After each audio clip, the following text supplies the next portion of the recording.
it becomes a minor miracle in a way that anyone uses these things, given the level of inconvenience thrown at you as a user.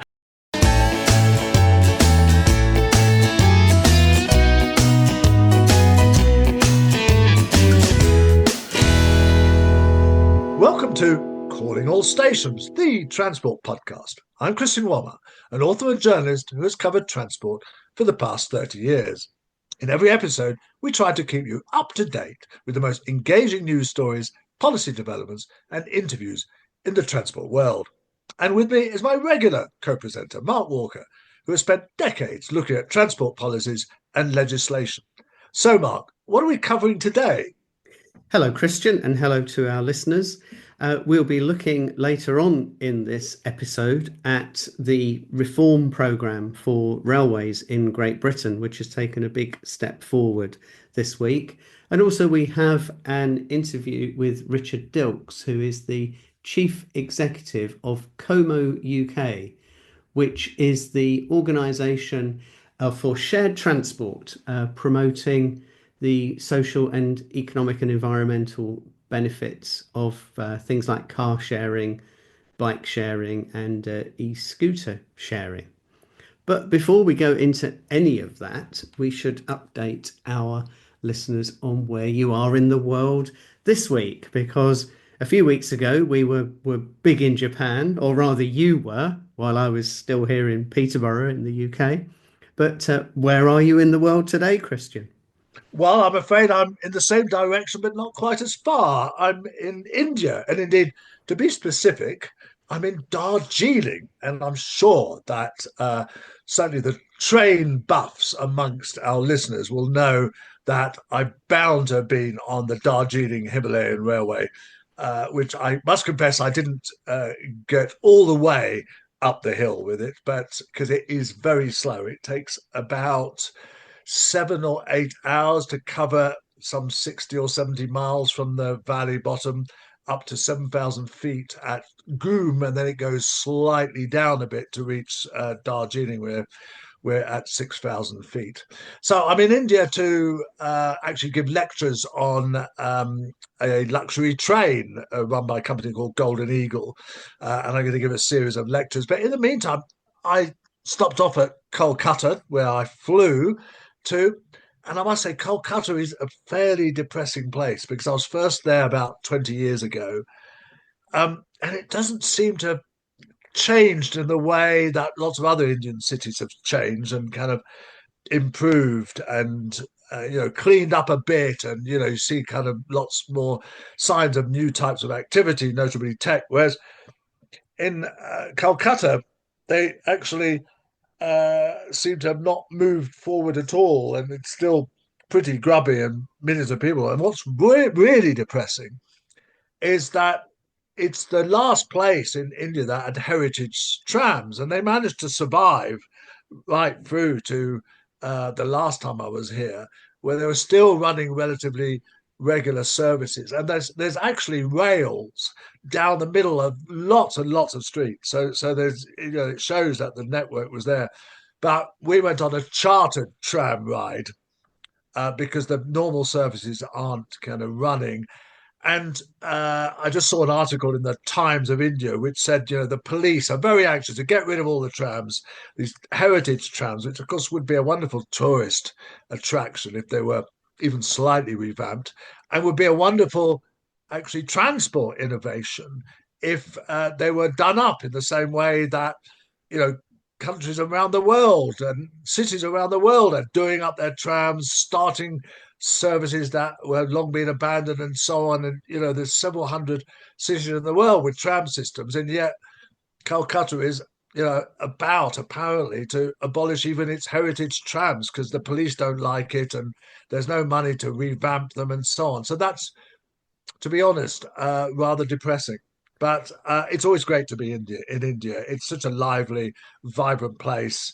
And I must say the Darjeeling Himalayan Railway isn't in a great state either. The train I was on derailed. It doesn't, not very dramatic. They My derail the whole goodness. time. and they derail. It's not like it ends up with a locomotive lying on its side. It's just one of the carriage wheels comes off, and they go and get a jack and jack it back on again. I mean, this is narrow gauge, remember, very narrow gauge, and um, it runs next to the road a lot of the time and goes over the road about 100 times, and it's particularly on those bits where the rails get damaged and the trains comes off the rail. But there's only a few trains a day. It doesn't really serve the local people anymore. Even when I was here 20 years ago, it did actually run something of a service for local people, but now it's really only tourists who go on it. And it's in a pretty poor state. There are some steam engines still. The one that hauled me was originally built in 1881, apparently, and it's been redone a few times. But so it's still a great experience. But one does wish that they would actually do it up a bit and make it kind of a bit more viable, because again, it looks as if it's a UNESCO heritage site. Otherwise, I think they would let it die, which would be a great shame. So, slightly depressing story from India, but I'm soon tomorrow going to go on the main lines where numbers are booming, freight is booming. There's lots of investment. There's even a high-speed line being built. There's a metro system that is under construction in Mumbai, which I'm going to go see. So there'll be lots of positive things to report on, maybe in the next podcast. Yes, I think we should pick this up in the next episode, because many of the stereotypical views that we have of Indian railways, I dare say, are outdated in the same way as they were when you reported from Japan on how things have changed. So I'm sure we'll pick this up in the next episode with other aspects of your travels. Absolutely. And I'll have lots more information then too. So that's for the next episode. But Mark, you of course still in Blighty, and inevitably, whenever I leave the country, there's always a big rail story, whether it's an accident or whether it's some policy change or whether it's some big announcement or whatever. There's always a railway story. There might not be a railway story for months, but you can be guaranteed that when I go away, there'll be a railway story. So it's rather a big one at the moment, isn't it, that you've kept your eye on, the publication of the consultation document on Great British Railways. So what's it like, Mark? Well, yes, Christian. So yes, you picked a good time to be out of the country, as you say. So the loyal listeners will recall that in the King's speech last summer, when the newly elected UK government announced its legislative programme, it saw the reform of the railways taking place in two legislative bites. So the first bite was to enact as quickly as possible, in fact at extraordinary speed, the Passenger Railway Services Public Ownership Act, which allows the government to return what we used to know as franchised rail operations that have been in place for the last 30 years back into public ownership. They then promised a second parliamentary bill which would establish a unified directing mind for the railways, to be called Great British Railways, picking up a term, of course, that the previous Conservative government had initially forged. And this was to be to require a second, as I say, parliamentary bill, but also to require a consultation beforehand. And what we saw published earlier this week was that consultation document, which is given the title A Railway Fit for Britain's Future. Yeah, I've seen it's 52 pages long, Mark, so we're not going to go through the whole of it, but so mercifully not. No. It's pretty dull. It's lots of verbiage. I managed to read it from India, but it's pretty padded out. So what's the core messages in it? So I suppose what you will see as a sort of overview is, in certain respects, it's remarkably similar to the consultation that the Conservatives undertook roughly a year ago, when they were leading up to legislating for their own version of Great British Railways. So some of the areas in which it's remarkably similar are in the role that it gives to Network Rail. because just like the Conservatives had proposed something called an integrated rail body that would be licensed to, in effect, become Great British Railways, but would the licensed body would be Network Rail Infrastructure Limited, which would then sort of change the labels on the stationery and the plaques on the doors. This document also envisages that to avoid delay resulting from highly complex transfers of assets, people, and contracts that would otherwise be required during implementation, GBR, Great British Railways, will be created out of Network Rail Infrastructure Limited.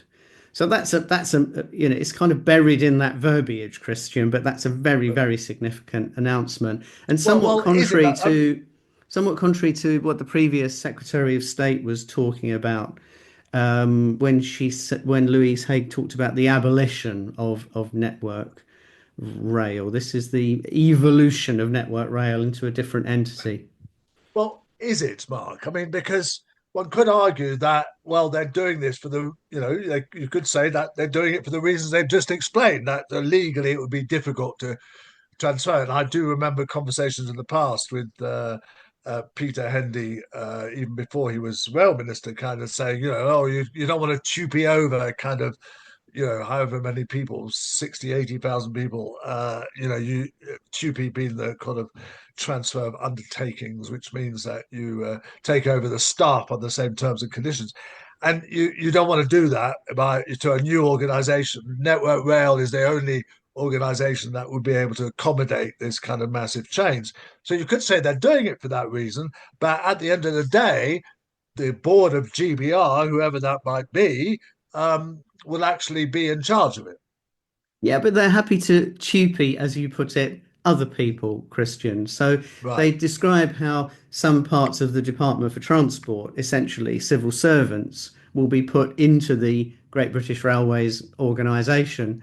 And of course, that Right. will require transfer of undertakings. So Right. they're happy to do this when it suits them, but they have accepted this idea that Network Rail should be the heart of GBR. The Now, top of the now tree. At the it, top of the tree. yes, indeed. Now, there's a certain logic to that. I would accept that, but there probably is, in fact, less suggestion in this document than in earlier Conservative briefings that Network Rail will be subject to a kind of cultural change as part of this process. And there are many people in the rail industry, both from the kind of user's perspective, but also the supply chain, who worry about a sort of unreformed Network Rail with its kind of not invented here culture carrying on and in fact becoming even more dominant in the rail industry and possibly losing focus on the things that it's supposed to have as its primary responsibility, which of course is the delivery of engineering excellence and the provision of the capacity and the systems that the rest of the operating side of the industry needs to use. So I Well, would expect that that will be quite a strong focus of the consultation responses is other industry parties looking to get secure guarantees about the way that GBR will behave if it's based around Network Rail Infrastructure Limited. well, But just there's a lots couple of more. There's lots more well, in this just a couple of document. quick points on that to end Yeah. that. Just a couple of quick points. One is Network Rail long ago abandoned the delivering engineering excellence kind of a subtitle that they had. That was something that they realized didn't sit very pretty with some of their performance. And secondly, it must be said that Network Rail has not performed wonderfully well recently, and so to put it, even parts of Network Rail will accept this, and managers certainly of the train operators, but even some of Network Rail managers will accept that everything is overpriced. There's been more problems on the railways than before, and so on and so on. So yes, this is one that I suspect will be up for consultation, and there'll be a lot of counter arguments. So what else is in it? There's loads of other interesting content, though, as you say, it is rather a wordy document. And perhaps that wordiness might explain some of the curious way in which it was published, because strangely, there was a press release very early in the morning of the publication day. And then the consultation document itself didn't come out until later in the day, which suggests maybe there were some last minute revisions going on. But the one of the areas that the press release concentrated on was the establishment of a new voice for passengers, a new passenger watchdog, and lots of sort of consumer protection powers.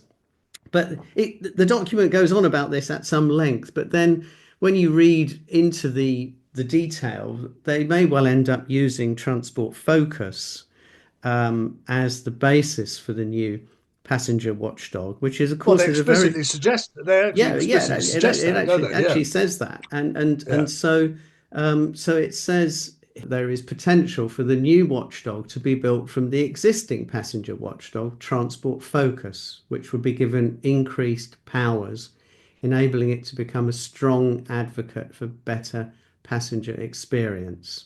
So it's sort of in a way, I was slightly puzzled as to what's the big deal about the new passenger watchdog, and clearly there's some political spin has been around that, trying to pick up on the idea that rail users are very dissatisfied with the service, and that the watchdog is going to be part of a process of improving Right. the quality of There's service. also a lot of stuff about ticketing, isn't there?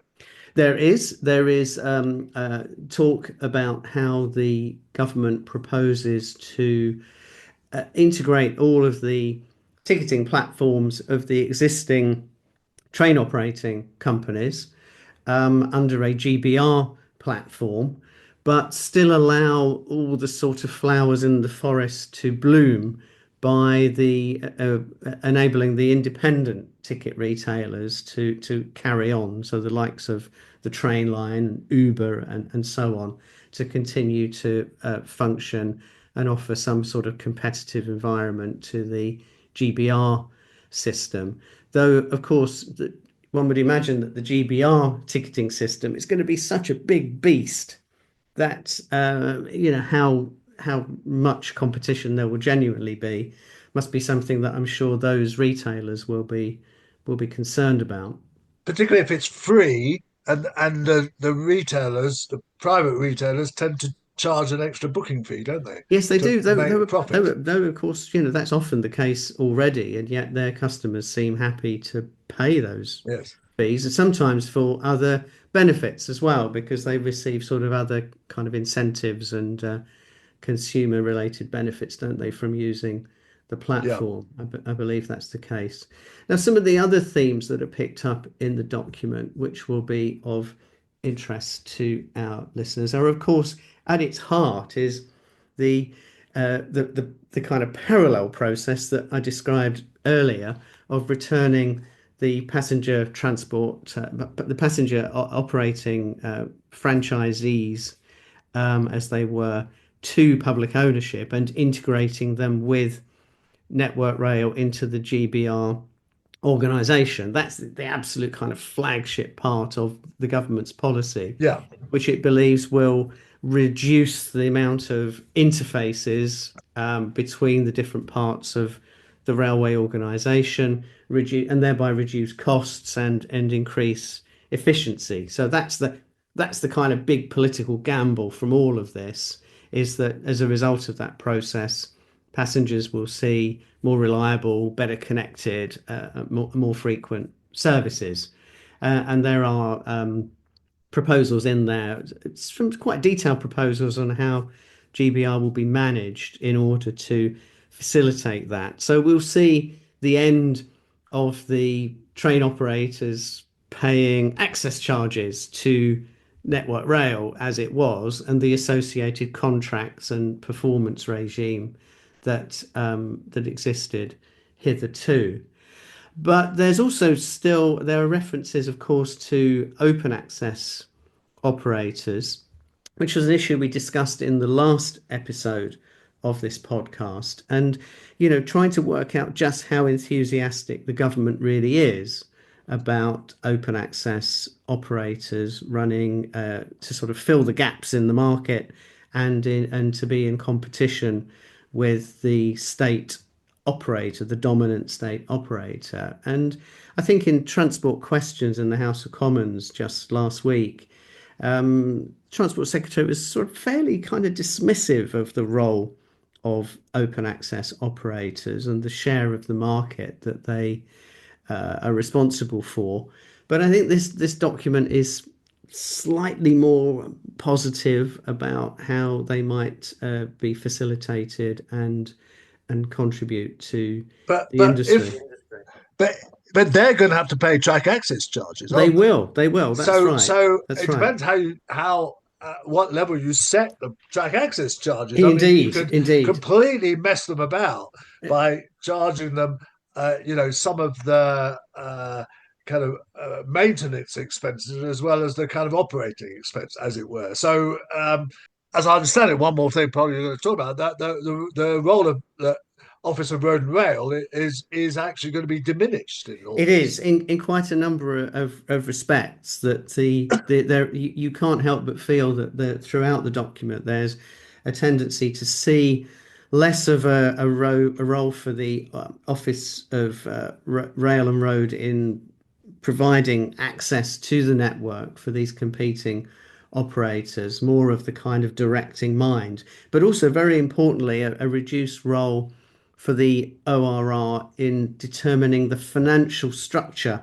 of the rail industry and the sort of ongoing plans for the financing of the industry. Very much more of an assertion, it seems to me, of the role of the Secretary of State, and thereby, of course, behind the Secretary of State for Transport lurks the Treasury and the desire to have a stronger control over the finances and the as currently are subsidies going into the rail industry. So I think that's an area that will draw quite considerable attention as well. And also, of course, that OR will have much lesser role in determining what open access operators there will be, and that was very much, as I read the document, saying that it will be the Secretary of State deciding whether there should be open access operators, and it basically kind of determine that and tell the OR what to do That rather seems than to the be other the way that around. seems to be the direction of travel. That's right. Right. Yeah,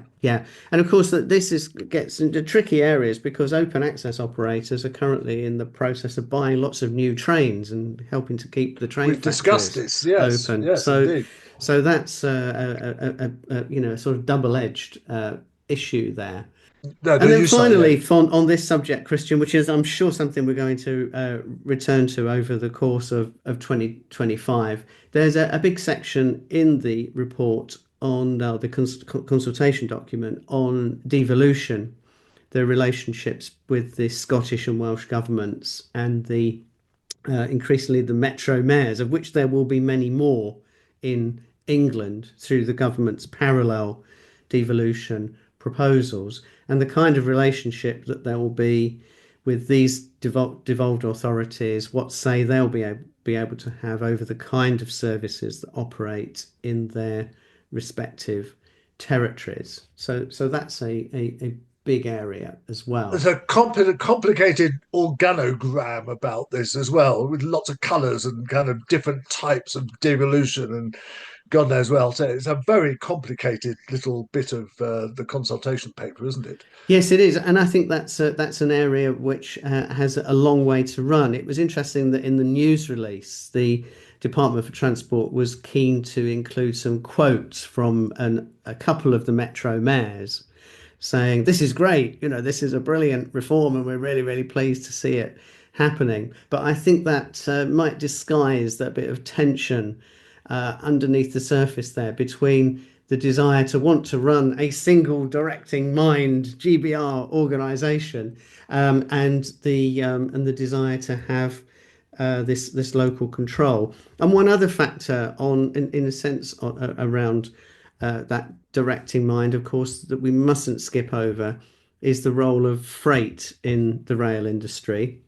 So there is going to be a kind of statutory obligation on GBR to develop the and encourage the growth of rail freight, which I'm sure will be welcomed.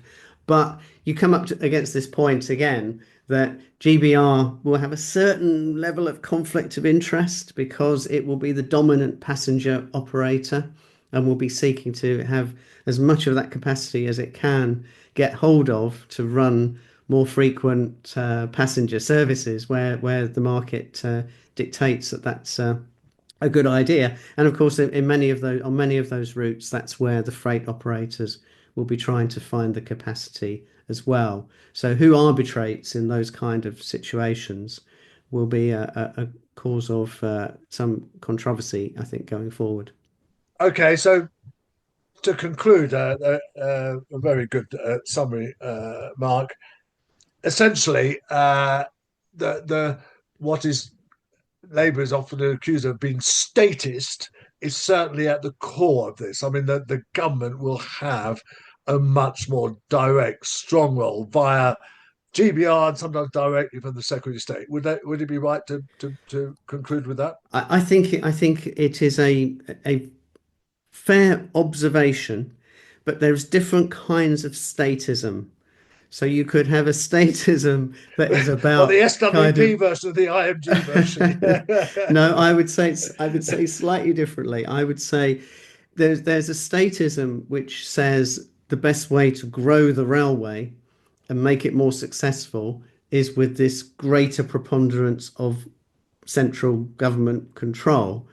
But there's another kind of statism which we have seen in the past, whereby having the state in control of the railways is the best way to cut the costs and actually Right. squeeze the pips. And I think there is a long way to go in working out how those two conflicting forms of state intervention are going to be reconciled. Well, it will give us a lot to talk about in a lot of future podcasts. So the railway delivers one thing, as always, it delivers good old controversies to discuss. Many of our cities and towns are increasingly seeing the use of what some people call disruptive technologies and different kinds of shared and innovative transport modes, such as car sharing, bike sharing, the arrival of e-scooters.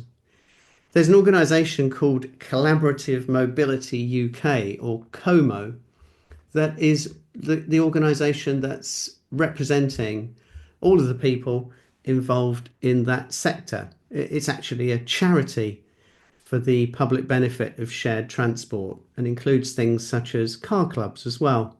Christian has been talking to Richard Dilks, who's the chief executive of Como UK. The spread of e-bikes and hire bikes and all sorts of new types of bikes has been quite a feature of certainly in London, but also in other towns and cities across the country, and has rather changed the role of cycling. Certainly, it's enabled people to cycle who didn't cycle before, and certainly the hire bikes have caused some controversy by being left in various places, sometimes blocking the way of payments and so on.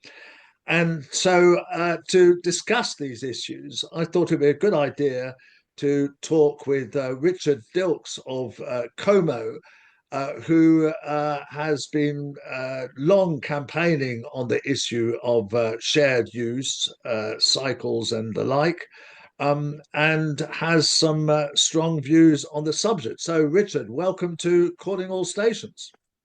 Thank you. Very good to be aboard, I guess I should say. Thank you. Well, let's deal with what we're trying to do here. I mean, these are basically good things. Getting more people cycling or whatever, but it has caused considerable controversy, not least a rather poor panorama program recently. Why do you think this is controversial? Yeah, I'm basically agreeing with you that this is a good thing. and we've got reams of evidence as to why it's a good thing. It's a good thing in a direct set of ways. It's also got lots of indirect benefits that maybe we'll come on to get into that are really powerful. But I'm also agreeing that London in particular at the moment, and this is mostly a London problem in the UK context that we're just you're raising here. It is problematic. It's not how it should be, and that's true of quite a number of things. It's most obviously true of where the bikes are, and that's causing issues for non-users, which shouldn't be the case. No successful, sustainable transport system should be causing issues for people who aren't using it. It's causing issues for users. It's causing issues for authorities. It's causing issues for operators, not very surprisingly. So in essence, nobody's very happy on that front, which tells you that that's not right. Right. So You shouldn't what can be be done making about? winners and losers, but if you've got no winners at all on that front, then something's really not right. So for sure, there's a pressing set of issues around this now, and I think it's good if we can hold that thought in our heads at the same time as understanding that this is a good thing, that the boom in provision and use that's gone on has actually seen massive uplifts in the number of people accessing this. And in particular, I think that's particularly important for people getting back on a bike altogether. Of all the indirect benefits, that's the one I point to immediately. Are Is the there existing. evidence of that? You've got actual Yeah, evidence so what of we that? track this every year through thousands of user survey responses, different users each year, and the latest year's results, which are end of 2023, because we're just about to refresh and publish again. But they're very consistent trends. It's 45% of people are cycling again for the first time in a year or more using bike share. So these figures are high, and they've consistently been high. So it's a fantastic recruiting sergeant to cycling more broadly, basically. Right. So it's got a lot of great impacts, but the way it goes at the moment is not right. It's a reflection ultimately of London's very messy local government setup. And because it's all done highway authority by highway authority, borough by borough, you've got 34, ultimately potentially 34 different ways of doing this across a Right. big area. Unsurprisingly, no other global city has organized itself this way. No one looks at London on this front and thinks, what a great model to copy. And London itself knows this. There's been efforts underway for years now with boroughs, London Council's TfL, to come up with some sort of pan-London approach to this. The government is now in theory going to legislate this year in the English devolution bill to license shared bike schemes, which it's got its origins partly in this story. So it's not as if everyone's just asleep on it, but it's very difficult and intensive to manage day to day at the moment for all concerned. What is that? What's the worst problem? What's the worst problematic aspect of this, do you think? I mean, I think it'd be good. There's a top five or something like that, but I think the number one is parking. Is Right. just not enough space given over to put these things, and in And how particular do you with. resolve that? Well, quite. So really, you need to be resolving that where possible in taking out, in my view, and I think this would be backed by evidence of the direct and indirect benefits we've got over the years. You take out space that is used for less sustainable transport in favour of sustainable transport. So you take out a private car parking space where you can, rather than taking out a chunk of footway, for example. Right. The trouble is one you'll be achingly familiar with, and we probably are. The car parking spaces pay in inverted commas. They generate revenue directly into the Yeah. highway authorities, and the footway doesn't. Of course, if you strip the footway out, the city ceases to work, so it does pay in a broad sense, but not in a showing up in your budget this year sense. And so that car parking revenue tail continues to wag the dog far too much. There's other factors as well about process. It's very clunky and difficult to get these changes made quite often. It is hard work for authorities to do it, etc.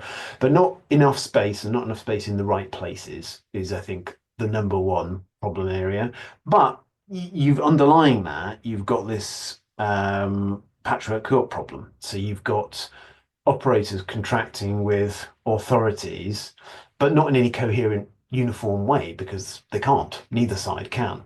And so you've got different arrangements in different boroughs. That would be bad enough. But on top of that, you've then got different choices made by different boroughs and operators. So you can have boroughs where you can pick up but can't drop off. You can have boroughs where you can ride through, but boroughs where you can't ride through. You can, and I mean, if you imagine taking the tube or train or bus or taxi or private hire vehicle or indeed any other mode of transport in London being like this, it becomes a minor miracle in a way that anyone uses these things, given the level of inconvenience thrown at you as a as a user. Yes, because some of them are kind of controlled in such a way that they stop giving you electric power if you go over a borough Correct. boundary, don't they? Correct, Yes, because they don't have permission to ride right. through beyond that boundary, which is otherwise in everyone's life invisible, really, right? I Yes, mean, yes, the name on the bins changes and so on, but in just right. the sort of direct day-to-day consumer sense, it's not a meaningful boundary, particularly for transport, which has long since learned, with Herbert Morrison and London Transport back in the day. And so, these integrative lessons were learned, and having the kind of late 19th, early 20th century model of a bus turning up 2 minutes before the competitors to scoop all the passengers up and all this kind of Yeah, stuff. Eventually, it was understood probably wasn't the best way of doing it. But yeah, we have these boundary issues there very sharply, and you have very different attitudes in boroughs on parking arrangements. So some will be very positive and have defaults of giving up space to bike share parking, and usually that fits with giving up space to cycle parking more broadly as well, which I'd strongly favour. These sort of false divisions aren't a great idea.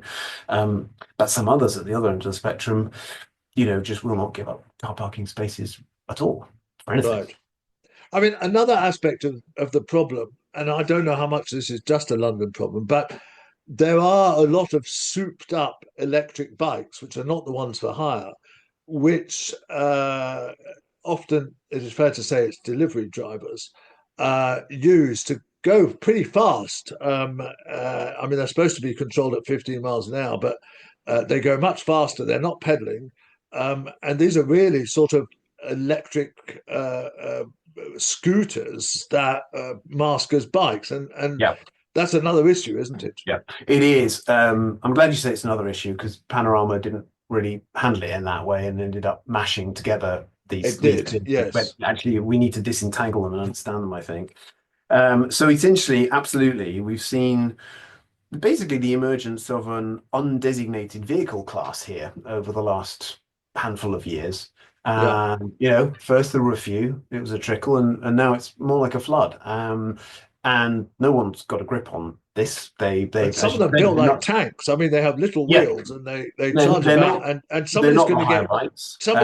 killed by one of these. They're And not yeah, legal. They're not compliant to the current technical standards. Of course, they're not. Um, but what's anybody doing about it? And the answer is not much. So to me, there is a strong case here for government looking more broadly at all of this and thinking about what regulations do we need that we don't have, which, I mean, for e-kick scooters, which remain only temporarily legal and stuck in this sort of policy limbo where they're in yes, these e-scooters just have a trial. There's some trials in certain areas, but the That's right. rest of them are illegal. But That's right. lots of people have bought e-scooters illegally and use them to buzz around. Again, often they overtake me and I'm going 15 miles an hour on my bike and they go Yep. faster. Yep. No, exactly. I mean, of course, they've bought them legally is one problem here. Right, It's just the use is illegal. right. And I think it's fair to say quite a number of people on them don't actually even know that. And quite a number of them do know that. But the outcome's the same. They're breaking the law. But there's a fundamental need here to get a grip of this whole area, I think, in policy regulatory terms and define what is and is not legal. And we have massive gaps and oddities there. So with e-bikes, it's pretty well settled. And you could say there's a case for having a look at updating that. Should we have a class that is above an e-bike, but below an electric moped or something like that? I think that's at least worthy of consideration. But if we're going to have that, we should have appropriate standards defined through appropriate testing regimes and all the standard way in which government approaches having a new vehicle class, which is quite a considered multi-step process, as you would hope, I think. But we don't have that. We just have this blank space and lots of stuff zooming about. E-kick scooters is different in a way because we don't have any legal standards for them at all outside the trials because, hey, they're illegal to use on the public highway. So why would we have standards for a thing that the law doesn't know exists? But that's ridiculous. We're the only country in the world now, more or less, that has that situation. And clearly, if this was just, if you and I just encountered a couple of enthusiasts for this stuff doing this on a private road somewhere, it'd be difficult to claim it was sort of burning issue. But the reality is you've got unknown numbers of these devices, and certainly in London and increasingly in other UK cities, it's a daily experience for hundreds of thousands, perhaps millions of people to have something like this zoom past them. So the cat is out of the bag, and I think the only solution has to be a well-designed set of regs that go across what we've got now, have an eye to the future as well, and are then kept updated. And the last bit, enforcement. So So now we have a huge challenge because we've got hundreds of thousands of unlawful things of various kinds knocking about. What do we do about that? well, that's a yes. Well, I was just going to ask you that. I mean, how government will say, "Oh, it's a hassle, but it's a minor issue," and so on. Whereas I would argue that people are going to get killed by these things, and definitely they're going to get killed by these electric scooters going at 30 miles an hour. I mean, But they government do. would say we're too busy to do this. They ridiculously, the Tory government did something about pedicabs, which is only a problem kind of in central London and not a problem anywhere else, and is not much of a problem anyway. But bothered to do legislation towards that, but hasn't addressed this issue at all. So what should happen next? Yeah, I agree. There's an illogic there because if the case is actually quite similar to my mind with pedicabs, of course, detailed differences and so on. But just on the principles of it, you've got something there which it's worth recognizing with all these things. Of course, people are using these things for reasons. They're not just kind of gadding about for the heck of it. That might be a little bit of it, but most of it's good old standard reasons people move around, isn't it? So they're finding them useful, which we should try and see the positives of that. I think of thinking, so we have actually got a much increased population of people here who want to be on two wheels. The Right. snag is we haven't found a legal way for them to do that that's safe for them and safe for everyone else. So there are the problems. But I don't want to throw the baby out with the bathwater and demonize everything on two wheels here, which I think becomes a bit of a danger and is to an extent where that panorama that you mentioned ended up. So I think we have to go back to much have just criticised previous government for illogic there. One thing they did have roughly in the right direction, I think, was Future of Transport Bill, which is 2022, died a death. It was in the Queen's speech, but never made it to actually being brought forward. But that had a better, broader approach. So I'm not saying it was perfect, but Right. that was trying to create a new vehicle class, low powered, zero emission vehicle, it was called LZEV. That's something on the right lines, I think. You've got to get into this new set of spaces, see what's what, see what you think is right for whatever reasons, establish that, have an enforcement regime around that. Critically, I think you've got to get into the retail side of this because if you can define all you like, but if out on the open market you can buy all sorts and no one's going to stop you, and the police can't be expected to enforce this at the scale we're seeing Right. out on the street, then the law becomes a nonsense, doesn't it? So you do all of that, and then crucially you keep it under review. And I think there's a ton of other stuff here that isn't perhaps so obvious that goes missing also. So there's and this all I've just been saying the last few minutes doesn't really directly impact the shared fleets because they're all legally compliant to established technical standards anyway. But of course, it does impact them because they're moving around in this ecosystem with these other devices, and certainly in people's perceptions, stuff has got terribly muddled up, and that's understandable. So, but where it does impact the shared fleets is in the future options. So there's lots of stuff the UK only has bits and bobs of that with a better approach here, it could have a lot more of. So, for example, cargo bike types or devices are useful for people who are wheelchair users but want some adaptations around those, Right. or family-friendly bike options. And, all of this, I think, is well worth a look. Sustainable freight, a massive area of potential growth, and we're seeing some of it, but it doesn't have this clear-eyed view of what's in and outside the tent, Is that because it lacks the regulatory wise. legislation, it lacks the kind of regulations? Yeah, it does. So I think my argument is we should make a virtue of the need for e-scooter legislation, which in the sense that we don't have any legal standards there. We can't get them without primary legislation. That's seems to be the DFT's settled view. They've had a look at other options and they don't work. So therefore, we're going to have some primary legislation come through. So we should do this, in this broader way. The government, though, is doing this licensing of shared bikes and e-bike schemes, which is a more narrow approach to things. It is also, of course, doing product safety bill, so it's recognising the issues there around the battery side of things. But I fear we're coming at the problem, from this angle and that angle, but we're not looking at the whole thing. Rather than what you're saying is we need an approach whereby we accept that this is a good thing and that we should be encouraging it, but it requires kind of the right sort of regulation and and you're saying it needs primary legislation. Have you talked to DFT or government ministers about this at all? Oh yeah, endlessly, and plenty of other stakeholders. They're well aware of the points, and they do. To be fair to them, say on e-scooter legislation, this newish government, has said multiple times it does want to do it. So it's not as if they're in a position of they've just said no, go away. That's it's nice to have the intent, but of course what we need is the bill being introduced, which won't be in this parliamentary session. So it's a question of what comes in the next one, if anything. Okay. Lastly, then, is there any country that does this right, and is there stuff to learn from abroad?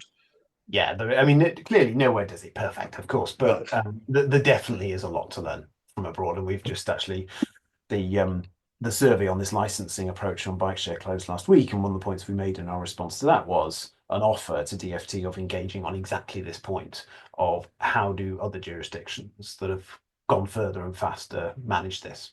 And what have been their successes, and obviously what have been their failures. What would they not repeat or do differently or anything like that. It's a late mover advantage point if it's seized on for the UK, basically. Okay, well, Richard, thank you very much for that. That's very informative, and we've learned a lot. Here's Christian's final thought from the Departure Lounge. Well, it really is from the Departure Lounge because I've been flying around again and I've been in departure lounges.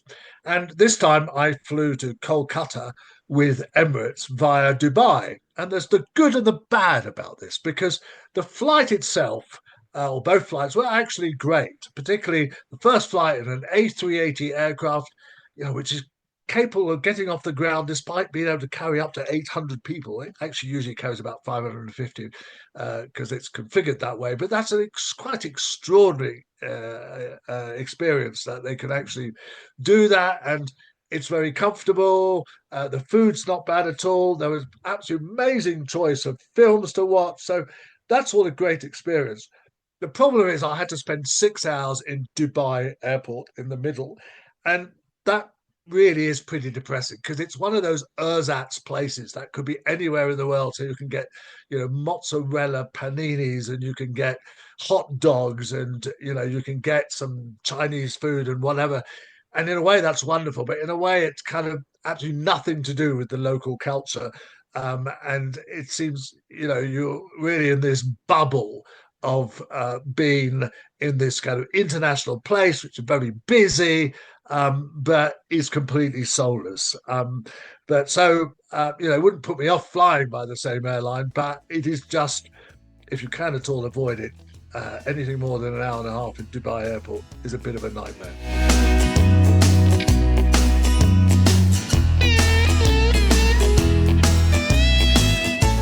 Calling All Stations, the Transport podcast with Christian Walmart, is produced by Cogitamus Limited, a leading provider of public affairs consultancy services in the sector. We hope you've enjoyed this episode. If you have, please consider giving us a 5-star rating with whichever platform you use. Do follow us on social media channels, including Blue Sky, Facebook, and X, formerly known as Twitter. Our handle on X is @AllStationsPod.